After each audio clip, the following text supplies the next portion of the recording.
Ethan's revenge. I came home to find a strange woman sitting on my couch, sipping wine like she lived there.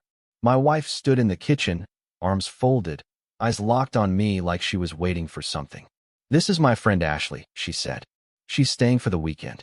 Ashley smiled, all teeth and confidence. She was pretty in a way that knew it, wearing a tank top a size too small and jeans that didn't try to hide anything.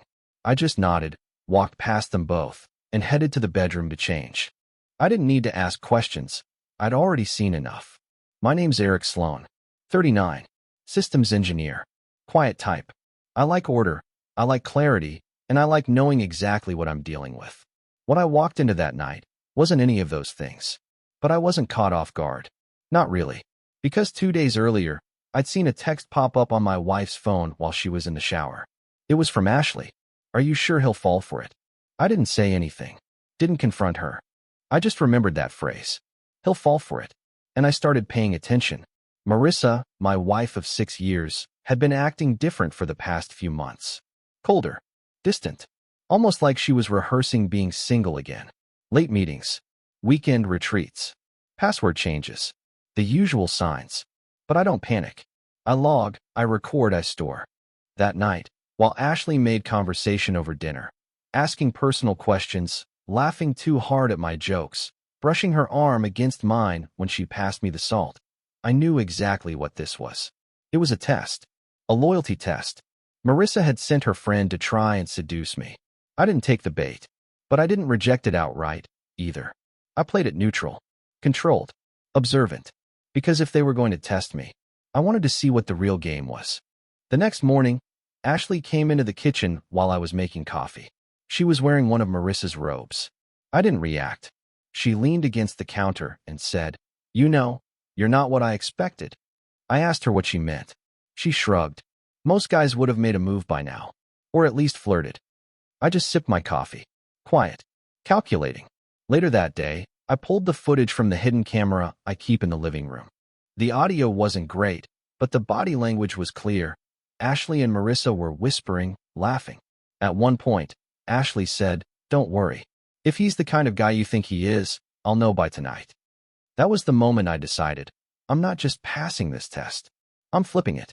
They were playing games, but they underestimated the one person in this house who doesn't bluff. I opened a new folder on my drive and labeled it Proof, Phase 1.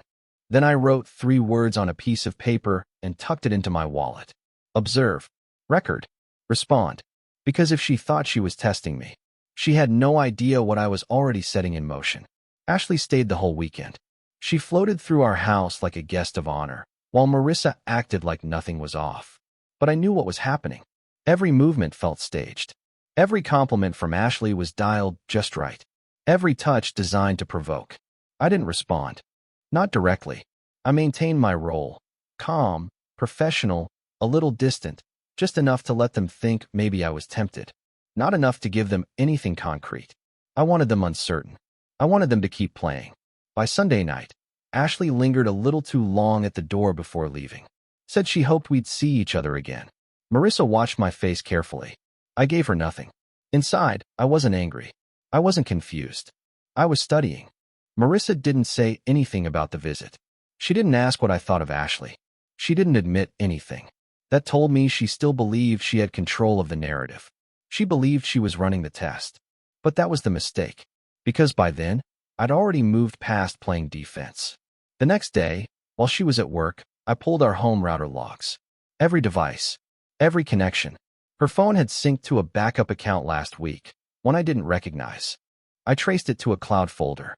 Hidden, but not protected well enough. Inside were voice memos. Recorded conversations. I played one.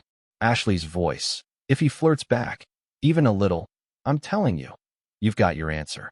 Marissa, I just need to know, before I talk to the lawyer." That changed everything. This wasn't just a test. This was pretext. She was looking for grounds.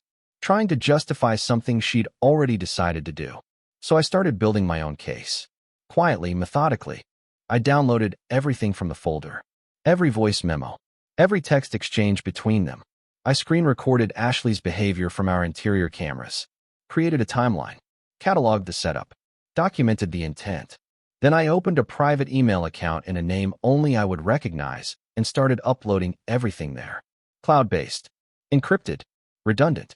This wasn't paranoia. This was preparation. I also checked our joint accounts. Small withdrawals, $200 here, $500 there, transferred to a new savings account in her name. Nothing illegal, just movement. A slow siphon. She was positioning herself for a split. Fine. She wanted a clean exit. She just didn't expect resistance.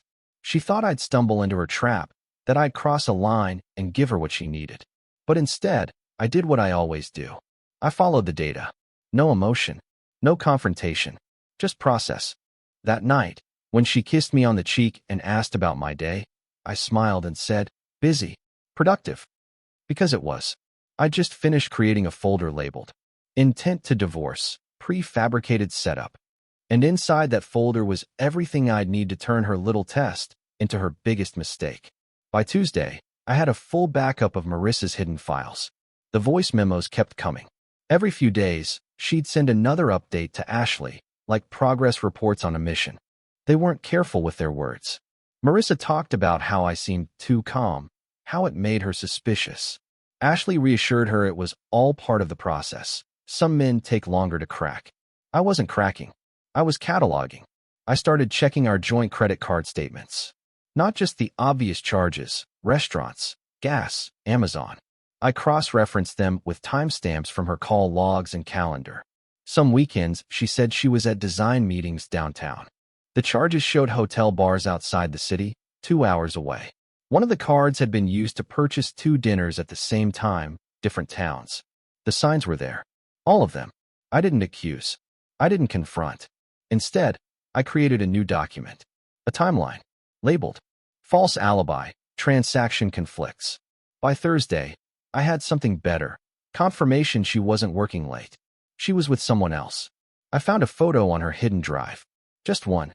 Cropped poorly, taken indoors.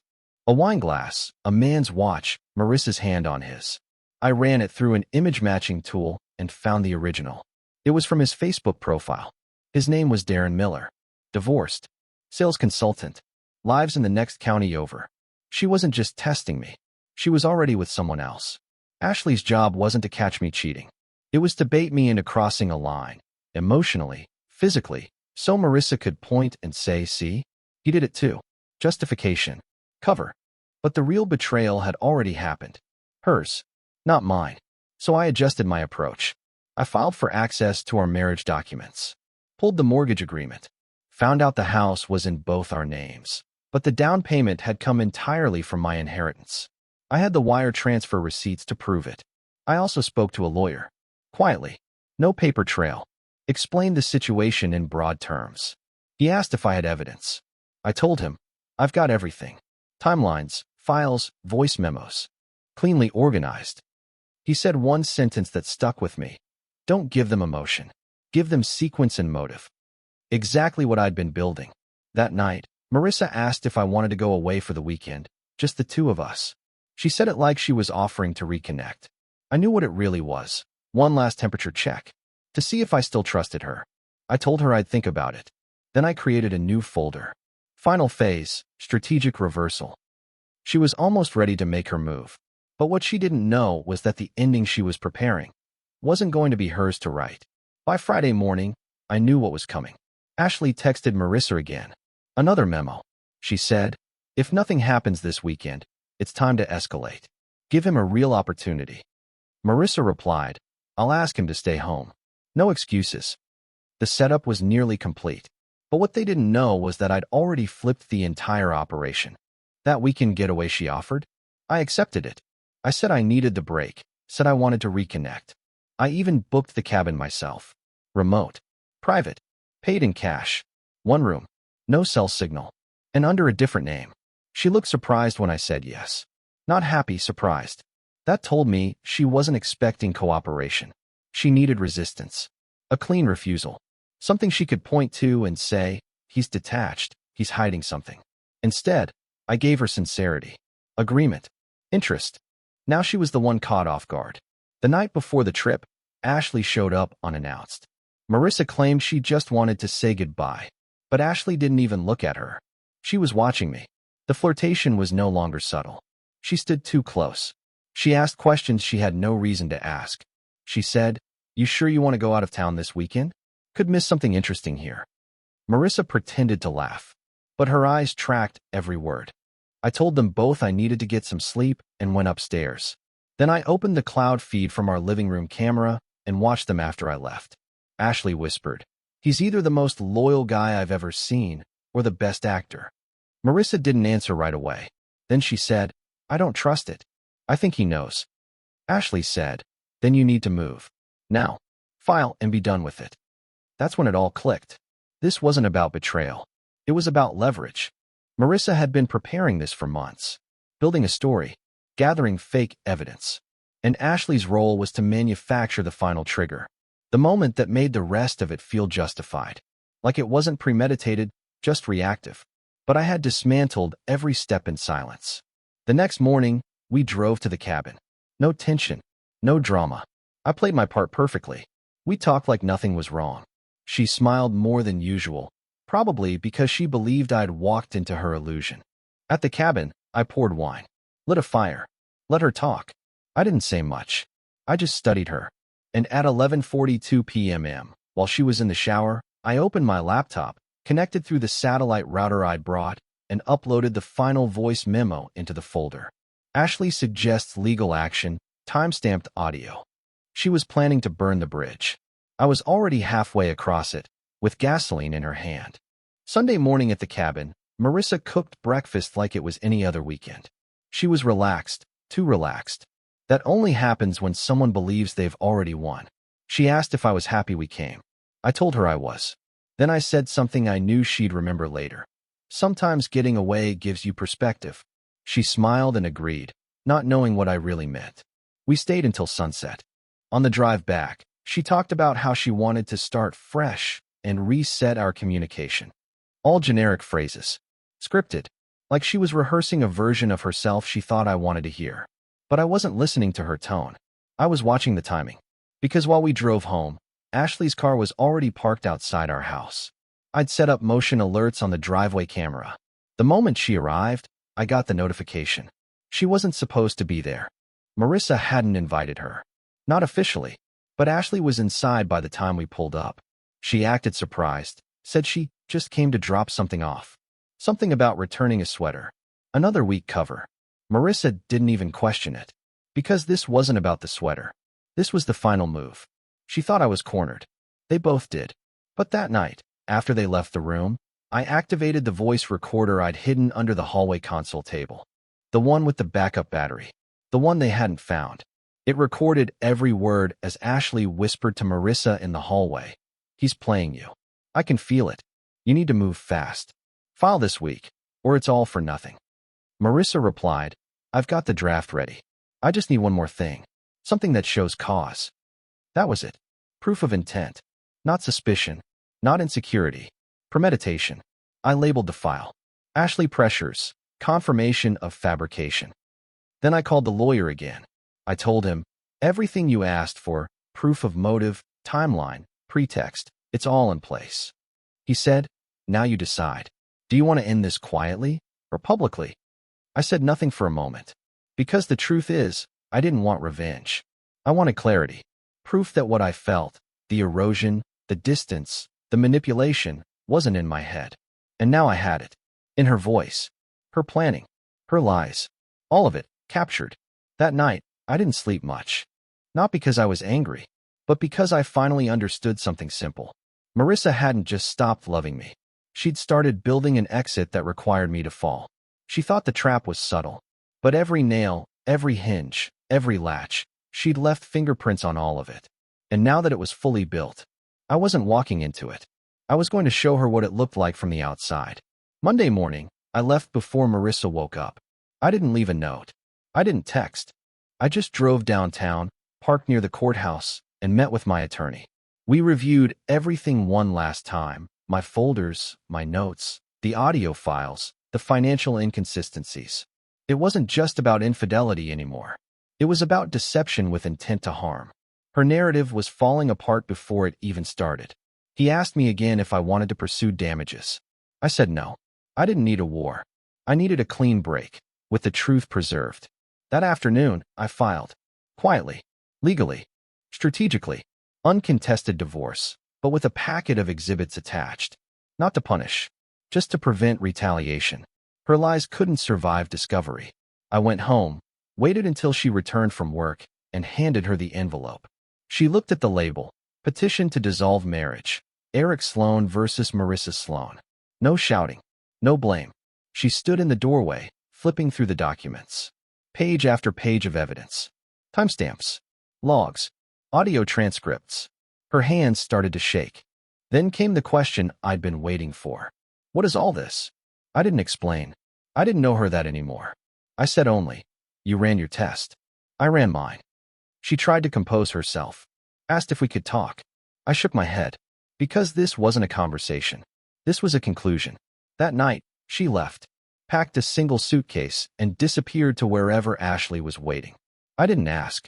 I didn't follow. The next day, my attorney received a response from hers. No contest. No demands. No resistance. Just acceptance. She knew. It was over. And not because I caught her cheating, but because I refused to play along with the lie she'd built to justify it. That week, I changed the locks, closed the joint accounts, removed her name from every subscription, every shared document, every memory she'd tried to stage. And then I deleted the folder titled Phase 1, because I no longer needed it. There was no longer a plan to defend against, no counterattack to prepare for, no trap to sidestep, just silence. And in that silence, something unfamiliar settled into the house. Peace. Not relief. Not joy. Just peace. The kind you only feel when the storm finally passes and nothing breaks. Nothing explodes. Nothing crashes. It just ends. She wanted drama. She wanted reaction. She wanted chaos she could blame me for. Instead, she got a man she couldn't control, couldn't manipulate, and couldn't frame. She got the quiet ending she never expected. And that was enough. By the end of that week, the paperwork was filed, processed, and in motion. No delays. No complications. Marissa didn't call. Didn't text. Not even once. But Ashley did. Not directly. She sent a message through a mutual friend. One of those carefully worded inquiries meant to sound casual but calculated. She wanted to know if I was okay. If I needed clarity. If maybe I'd misunderstood everything. I didn't reply. Because I hadn't misunderstood anything. I had it all recorded. Ashley had tried to walk away clean, like she was just a bystander helping a friend figure things out. But I'd already submitted a supplemental packet to my attorney. Voice memos, screenshots, logs of her presence during Marissa's planning. Ashley wasn't neutral. She was part of the engine. And now, legally, that mattered. 2 weeks after Marissa left, I got a notice from my attorney. Her counsel had submitted a request to suppress all digital exhibits from the divorce record. Their reasoning? Personal privacy. The message was clear. They were scared of what might come out. I didn't push back. I didn't need the court to make it public. I just made sure it stayed on file, sealed, documented, and linked to the case. If anyone ever asked, if anyone ever doubted, the truth would always be traceable.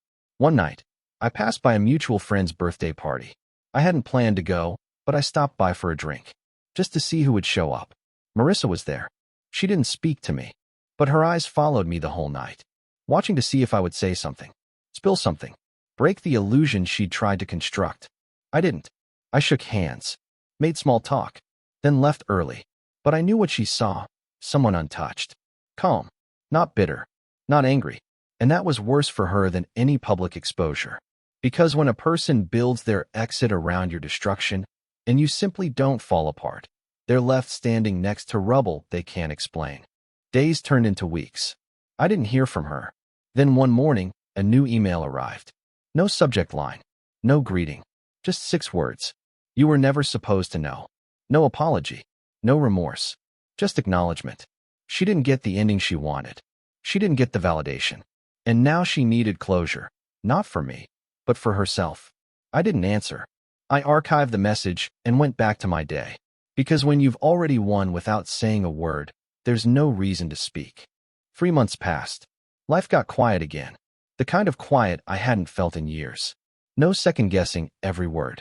No pretending not to notice late-night texts or sudden business trips. Just silence. But not all silence is peace. Because even after everything, I could feel it. Echoes of the game Marissa tried to play. Whispers from her circle. Half-truths passed as full stories. She'd started crafting her version. The distant husband, the lack of intimacy, the emotional neglect. The kind of story people want to believe because it sounds familiar. I didn't chase rumors. I let them build. Because I knew something she didn't. When someone tries to paint you as unstable, dishonest, or dangerous, the best thing you can do is nothing. Just live clean. Let your routine, your discipline, and your calm make their accusations look ridiculous by contrast. And that's exactly what I did. Until one day, I got a call from an unknown number. I didn't answer. A voicemail came through. It was Darren, the man Marissa had been seeing behind my back. He didn't introduce himself. Just said, "I think we should talk." That told me everything. Because for him to reach out now, after everything, something had gone wrong. I waited 2 days, then called back from a blocked number. Let him speak first. He said he'd ended things with Marissa. Claimed she'd told him I was abusive. That she feared for her safety. But when he checked into her past, the stories didn't hold up. And then he found the truth. Photos she'd taken from our house before she left. Pictures she'd shown him as proof of my instability, which were just screenshots of me sitting at my desk, doing nothing. I didn't laugh. I didn't react. I just listened. Then he said, "I think she's done this before." I already knew. He wasn't the first man she'd tried to rewrite history with. Just the latest one to leave before it stuck. After we hung up, I opened my backup drive again. Scanned through the folders one more time. The voice memos. The text threads. The screenshots she thought she had buried. And I deleted none of it. Because it wasn't about holding on to evidence anymore. It was about never being caught unprepared again. Marissa burned every bridge on her way out. What she didn't count on was that one day, someone might ask why she's always walking alone. And now, they had their answer. I never sent the files to anyone. Not to friends. Not to family. Not to her coworkers. Even when I found out she'd been spinning her version of things at the office. She was telling people I shut down, withdrew emotionally, that I pushed her away. It didn't surprise me. That story gave her power. Made her the one who tried. But people like Marissa never think about what happens when that story collides with someone who doesn't respond. When there's no defense. No anger. No campaign to set the record straight. Just stillness. The cracks formed slowly. It started with a mutual friend reaching out. She said, "I didn't believe her. None of it sounded like you." Then came a coworker from Marissa's firm who asked if we could meet. He said there were rumors, but also inconsistencies. Said Marissa had left abruptly. Quietly. Left her clients mid-project. Left a mess. And now they were questioning more than her story. They were questioning her. I didn't feed it. I didn't fan the flames. I just handed him a sealed envelope. Inside were 3 pages. 1 timeline, 1 transcript, 1 audio sample. No revenge. Just truth. Enough to answer his doubts. He never contacted me again. He didn't need to. Weeks later, someone forwarded me a social media post. Marissa had started a self-reinvention blog. Branded herself as a relationship coach, teaching women how to trust their instincts and recognize emotional manipulation. She was monetizing her story. Selling the lie. It would have been laughable if it wasn't so calculated. But I didn't interfere. I didn't expose her. Because people like Marissa don't need enemies to fall apart. They need mirrors. And sooner or later, someone always holds one up. That happened 6 months later. Ashley's boyfriend, new one, reached out to me through a proxy account. Said he'd found old messages between her and Marissa. Recordings. Plans. Said he was done being lied to. Said he was planning to go public. I told him, "Do what you need to do, but leave my name out of it." I'd already had my ending. The fallout came fast. Her blog shut down. Her accounts went private. Friends started distancing themselves. The people she'd once convinced were now posting vague apologies. I didn't know the whole story. Sometimes people fool even their closest friends. I didn't gloat. I didn't reply. Because by then, I understood something simple. I hadn't won by beating her. I'd won by never playing her game. A year later, the house looked different. Clean walls. No framed photos of us. No perfume in the air. No tension in the hallways. Just quiet. The kind that doesn't feel empty. the kind that feels earned. Most days, I didn't think about her anymore. When I did, it was clinical, like reviewing a closed file. There was no anger, no sadness, not even resentment. Just facts. Just a record of how far someone will go to control the story until it turns on them. I rebuilt my routines. Woke early. Worked longer hours. Started running again. Reconnected with old friends. Fixed things in the house that had been broken for years. Drawers that never closed right. A loose step by the back door. That one flickering light in the hallway. I fixed everything she never noticed. One afternoon, I ran into her brother at a coffee shop. He hadn't spoken to her in months. Said he tried reaching out after the divorce, but got nothing but excuses. Eventually, he stopped trying. He said, "You look good. Like you came through it clean." I told him, I did. He nodded and said, "She didn't." I didn't ask for details. I didn't need them. Because I'd already seen the pattern. She wasn't trying to rebuild. She was trying to rebrand. There's a difference. Rebuilding takes work. Rebranding just takes a new audience. But the problem with that kind of reinvention is eventually, someone from the last version always shows up and remembers the truth. And this time, they had receipts. I'd kept the evidence sealed. Not out of fear, but out of discipline. Because sometimes the strongest thing you can do isn't fight, it's not respond. Marissa had tried to orchestrate my collapse, to control how I looked when everything ended. But when I didn't crumble, when I just walked away, clean, composed, and quiet, her entire setup fell apart. Because her story didn't make sense without a villain. And I refused to become one. People say closure matters. I disagree.